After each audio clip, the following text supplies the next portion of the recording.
Pick a favorite memory of Dad. That's hard because there's a lot of them. But I couldn't pick one. And so I'm going to, in the time Courtney said I had, I want to talk about three in particular.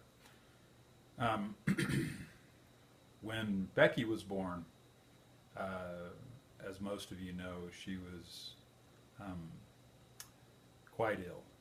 And I I was the oldest, but I don't know that I completely grasped what was going on.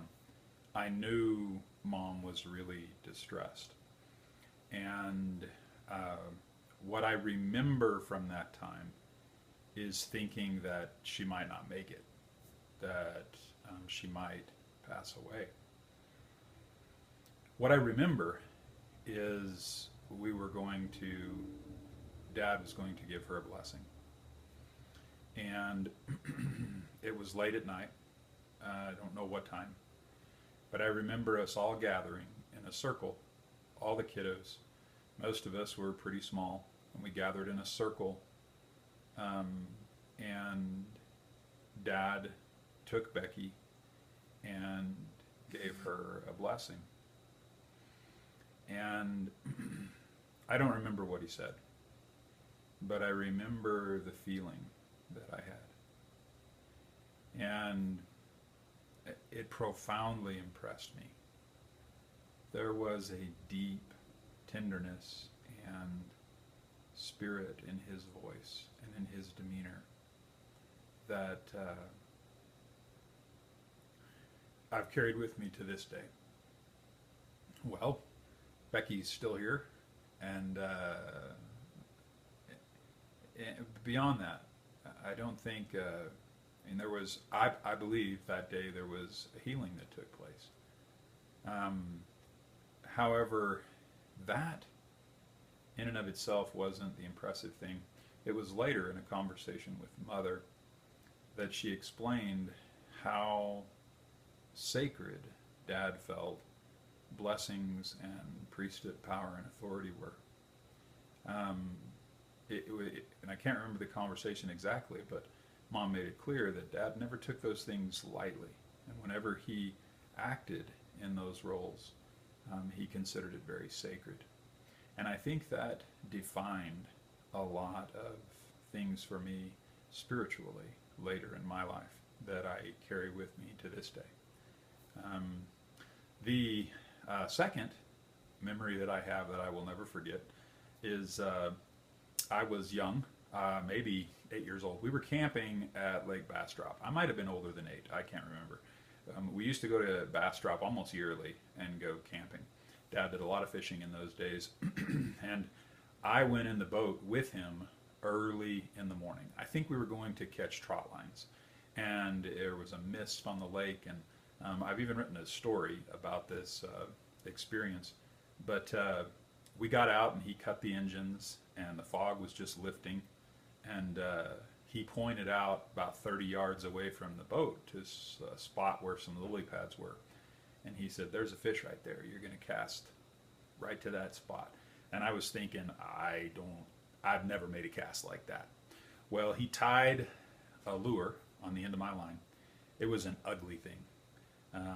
Big turnip, like a half turnip with the face caved in, had big black splotches on the side and 2 treble hooks. It was a grotesque thing of beauty. He tied that thing onto the line and said, "Cast it right out there." And so I cast it. I knew he said I could. He had faith in me, so I cast it out there. Kerploop, right in that spot, just like right in a basketball hoop. And then he said, when it settled, he said, "Let it sit for a minute. There's a fish looking at it." And it was just, the moment was magical for me. And then he said, "Now pop it once or twice." And so I popped it. And I could hear that magical bloop that you hear when you make a really good pop on a topwater bait. And then I let it sit for a second or two. And then I was about to pop it again when, bam, the biggest bass I had ever caught. And I still, in my mind, it's still bigger than any bass I have caught thus far. Hit that that lure, and I reeled it in. It was just absolute excitement. The rest of it's a blur. I remember vaguely riding back in to the bank and watching that bass on the bottom of the boat. It just was a magical moment for me. In fact, I still have, Dad gave me that lure, and I still have it right there. That's that grotesque thing of beauty that he tied onto the end of my line. And I have since caught several bass on this as well. So that's quite a fond memory that I have. The last memory I want to talk about real quick, I know I'm over a minute, came when it was another blessing. It was a father's blessing that Dad gave me. And it was at a time in my life when I really needed some direction. And